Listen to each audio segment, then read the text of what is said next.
Hello, my dear students. You are most welcome on WS Academy. This is me, Kusum ma'am, and ये modern history revision series है।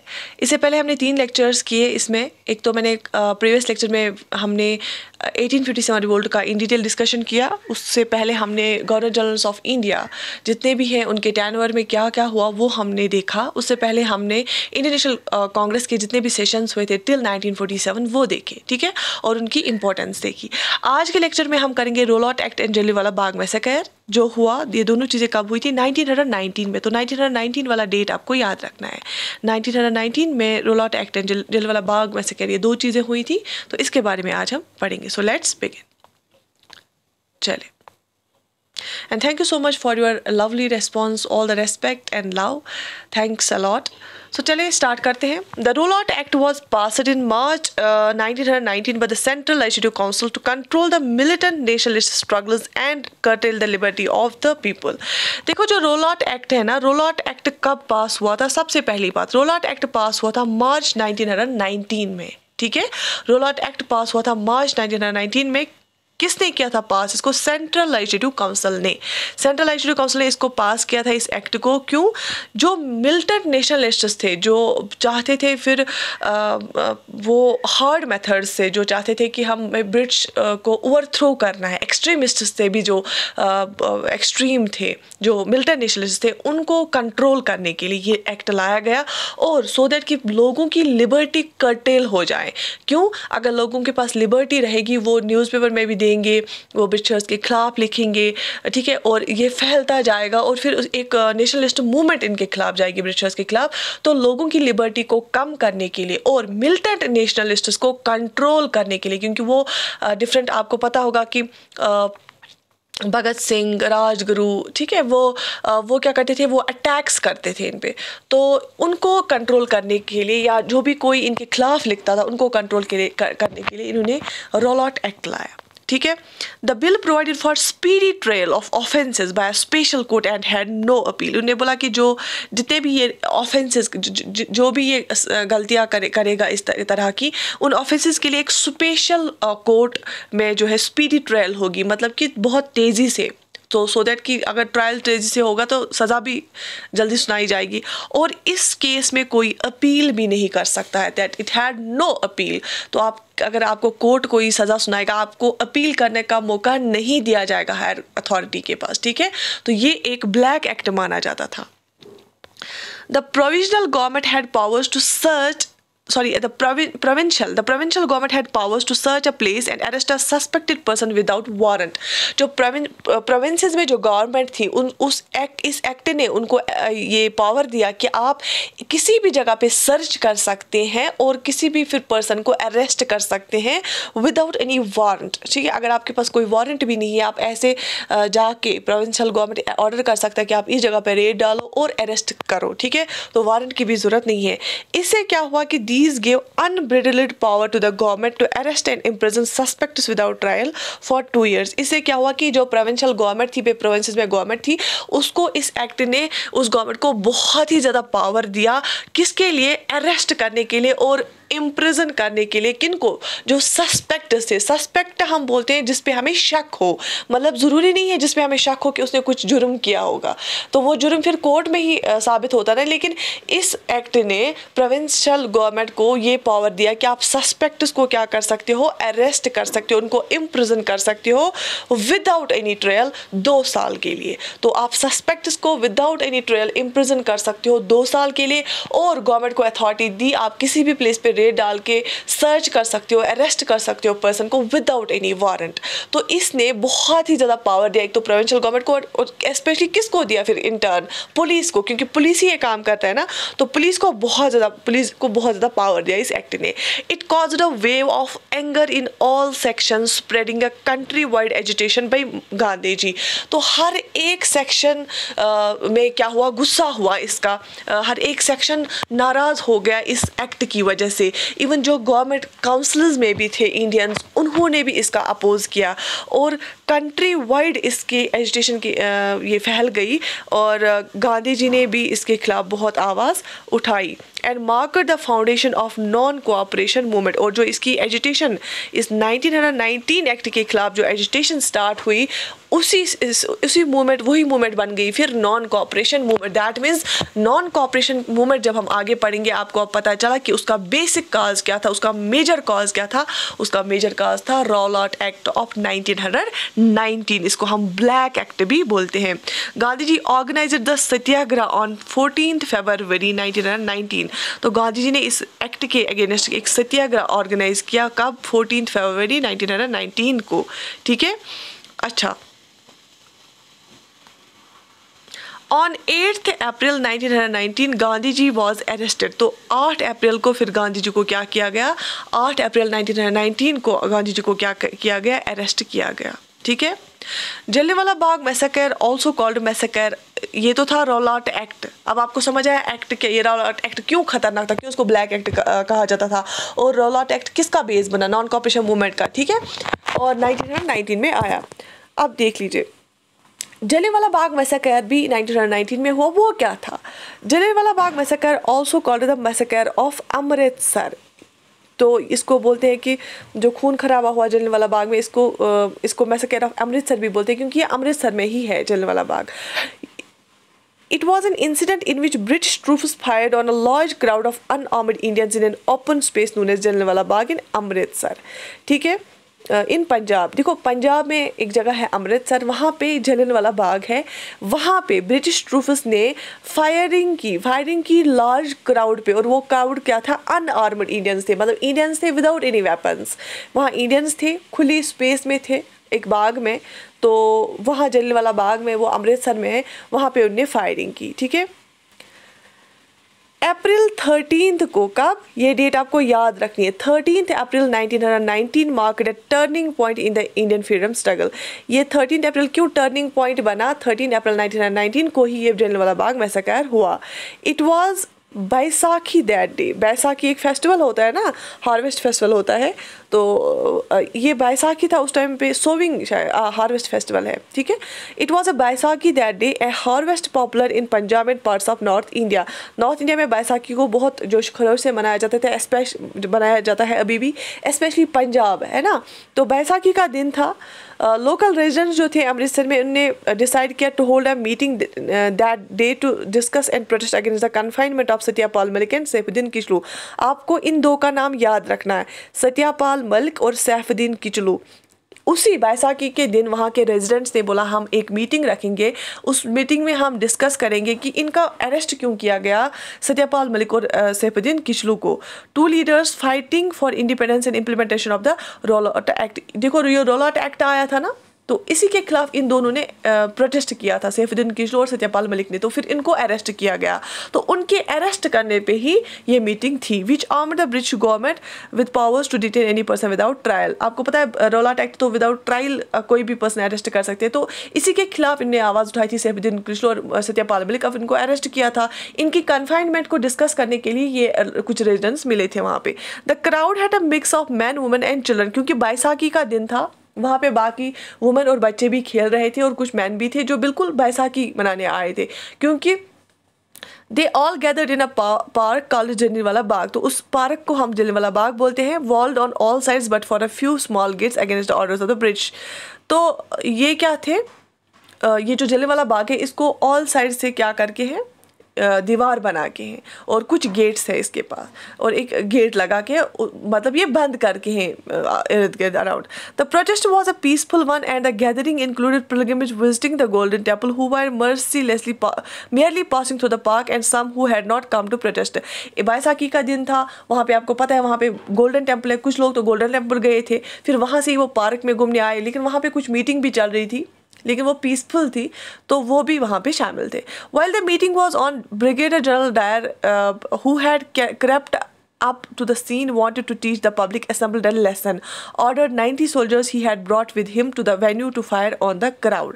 General Dyer उस time था वहाँ पे, general Dyer duty था, तो general Dyer के ने 90 ट्रूप्स को अपने साथ लाया था और उन्होंने बोला कि मैं इन लोगों को एक लेसन सिखाऊंगा, क्योंकि कुछ टाइम पहले इसने क्या वहाँ पे ऑर्डर किया था कि इसे बोला था कर्फ्यू सिचुएशन है, लेकिन उस टाइम पे कम्युनिकेशन इतना था नहीं, लोगों को पता भी नहीं था कि यहाँ पार्क में क्या चल रहा है साथ साथ।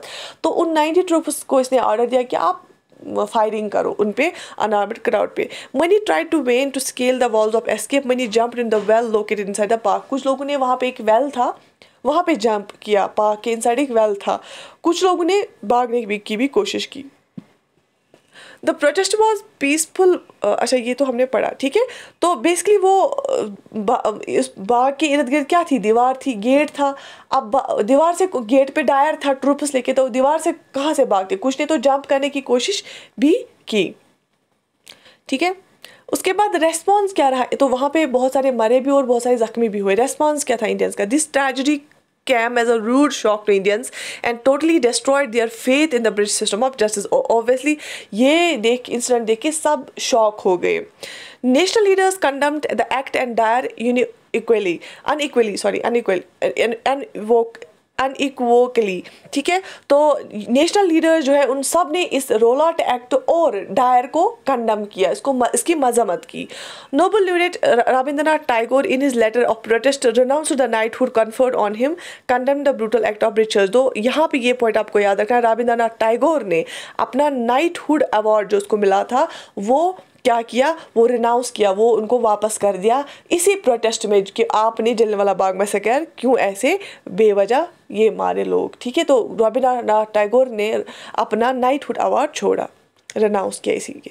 In protest against the massacre, the British failure to give due justice to victims, Gandhi ji relinquished his title Kesari Hind. Gandhi ji को bestowed on him by the British for his services during the Boer War in South Africa। देखो bore वार में south Africa ने जो गांधी जी ने काम किया, इसके इवज में इसको ब्रिटिश गवर्नमेंट ने क्या दिया था, एक टाइटल दिया था केसरी हिंद। ये टाइटल गांधी जी ने वापस कर दिया इसी प्रोटेस्ट में, जलियांवाला बाग के प्रोटेस्ट में, ठीक है। केसरी हिंद वाला टाइटल इसने वापस कर दिया, ठीक है। In December 1919, the Congress session was held at Amritsar. अब इंडियन नेशनल कांग्रेस का सेशन 1919 में कहाँ हुआ? अमृतसर में ही हुआ। It was attended by a large number of people including peasants. इसको अटेंड किया बहुत सारे लोगों ने, जिसमें कि बहुत सारे पीजेंट्स ने भी अटेंड किया, ठीक है। British and government of India response क्या था?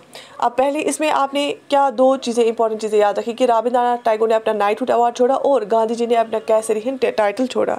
General Dyer was appreciated by many in Britain and the British in India, although some people in British government were quick to criticise it. कुछ लोगों ने General Dyer को Britain में criticise किया, लेकिन बहुत जगह पे उसको सराहा भी गया। इवन जो है हाउस ऑफ लॉर्ड्स, जो अपर हाउस है वहाँ ब्रिटेन का, वहाँ पे उसको शाबाशी दी गई। तो इस वजह से ज़्यादा हर्ट हो गया सेंटिमेंट इंडियंस का। The massacre had been a calculated act and Dyer declared with pride that he had done it to produce moral effect on the people, that he had made up his mind that he would shoot down all men if they were going to continue the meeting। तो जो general Dyer है, बोला जाता है इसने जानबूझ कर ये किया। उसने खुद भी बोला कि मैंने सोचा कि इससे ये लेसन इनको सिखाऊंगा कि आइंदा जब भी कर्फ्यू लगेगा या कुछ भी हो, ये मीटिंग्स बंद करें, ठीक है। तो मीटिंग बंद करने के लिए, मतलब उनमें खौफ पैदा करने के लिए इसने ये किया था। गवर्नमेंट ने, आपको ये इंपॉर्टेंट यहाँ पे याद रखना है, गवर्नमेंट ने सेटअप किया हंटर कमीशन। क्यों? इसी to enquire into the massacre. Although the commission condemned the act, it did not impose any disciplinary action against him. Hunter commission जो गवर्नमेंट ने ये सेटअप किया, इसने तो कंडेम किया, हंटर कमीशन ने बोला इसने गलत किया, लेकिन कोई जो है डिसिप्लिनरी एक्शन डायर के खिलाफ नहीं की गई। He was relieved of his duties in the army इन 1920 में इसको रिलीव किया गया, इसकी ड्यूटीज़, मतलब आर्मी से ड्यूटीज़ इसकी रिलीव कर दिया गया, फिर ये वापस ब्रिटेन चला गया। A British newspaper called it as one of the bloody massacre of the modern history, ठीक है। उसके बाद one of the worst acts of violence, देखो लार्ज गैदरिंग ऑफ तकरीबन 50,000 to 20,000 people with a majority of 6 came together to celebrate Punjabi harvest festival of Baisakhi in the garden. तकरीबन 15,000 से 20,000 जो सिख थे ना, वो आए थे उस गार्डन में बैसाखी मनाने के लिए। और कुछ वहाँ पे थे टू प्रोटेस्ट, पीसफुल प्रोटेस्ट, किसके लिए? Repressive roll out act that provided for strict control of the press, अरेस्ट्स without warrant and infinite detention without trial.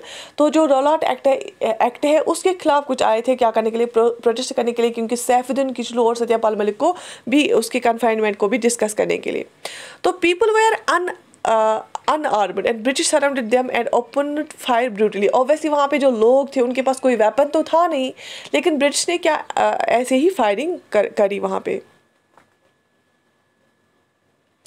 देखो इवन ब्रिटिश ने कोई एम्पैथी नहीं दिखाई ना, फिर भी उन्होंने रेस्पॉन्ड किया विद ब्रूटल रिप्रेशन। कैसे? Seeking to humiliate and terrorize people, satyagrahis were forced to rub their noses on the ground। जो सत्याग्रह गांधी जी के एक तरीका था, वो सत्याग्रह पे बैठते थे अपोनेंट को मनवाने के लिए। सत्याग्रही को क्या बोला कि अपनी नोज को रब करो ग्राउंड पे और ह्यूमिलेट और टेरराइज कर, वो दहशत फैला रहे थे लोगों में, ठीक है। They were forced to crawl on the streets and do salute to all the sahibs। तो उनको क्रॉलिंग कराई गई, तो बहुत इनको हैरेस किया गया। People were flogged and villages around Gujranwala were bombed। मतलब इतना दहशत फैलाया गया वहाँ पे। For Indians, this added the fuel to fire and national movement was taken forward more intensively। Obviously अब ये सब कुछ जब हुआ वहाँ पंजाब में, अमृतसर में, और लोगों के साथ ये इतना ह्यूमिलेशन हुआ, इतना टेरराइज किया गया उनको, तो इसके बाद लोगों को ये समझ आया कि और उनमें ये नेशनलिज्म का जज्बा पैदा हो गया। Leaders heavily criticized the government with Tagore announcing his knighthood at protest। Whole nation came together protesting against the British। So this incident brought unity to India, which was essential for the freedom movement। तो इस incident से क्या हो गया? और यकसानियत और unity आ गई इसमें इंडिया में, और उससे क्या हुआ? हमारी नेशनल फ्रीडम मूवमेंट और स्ट्रॉन्ग हो गई, ठीक है। तो अब आप देखो 1919 में जो ये 2 एपिसोड्स बने, एक तो रोल आउट एक्ट, अब क्या और हो गया? जलियांवाला बाग मैसेकर। ये भी एक अनदर रीजन बना किसके लिए? नॉन कॉपरेशन मूवमेंट के लिए। अब हम जब आगे पढ़ेंगे नॉन कॉपरेशन मूवमेंट, आपको पता होना चाहिए कॉजेज। दूसरा काज क्या था? दूसरा काज क्या था? एक तो था रोल आउट एक्ट, दूसरा था Jallianwala Bagh massacre. By the end of the 19th century, British rule in India as well as across the globe had gained a certain legitimacy even in the eyes of the enslaved public। Till then, most of Indians had reconciled with the progressive nature of the colonial rule। Jallianwala Bagh shattered the faith that the people had in the British sense of justice and fairness। कुछ लोग तब तक क्या बोलते थे, जैसे moderates, वो बोलते थे कि ब्रिटिश रूल जो है वो एक ब्लेसिंग है, ये इंडिया के हक में कुछ करेंगे। लेकिन जब ये किस्से हुए, उससे वो उन लोगों को भी समझ आ गया कि दैट ये हमारे लिए कुछ अच्छा नहीं करने वाले हैं, और इससे क्या हो गया? इंडियंस का ट्रस्ट ही खत्म, जो कुछ भी उन पे ट्रस्ट कर रहे थे उनका ट्रस्ट ही खत्म हो गया,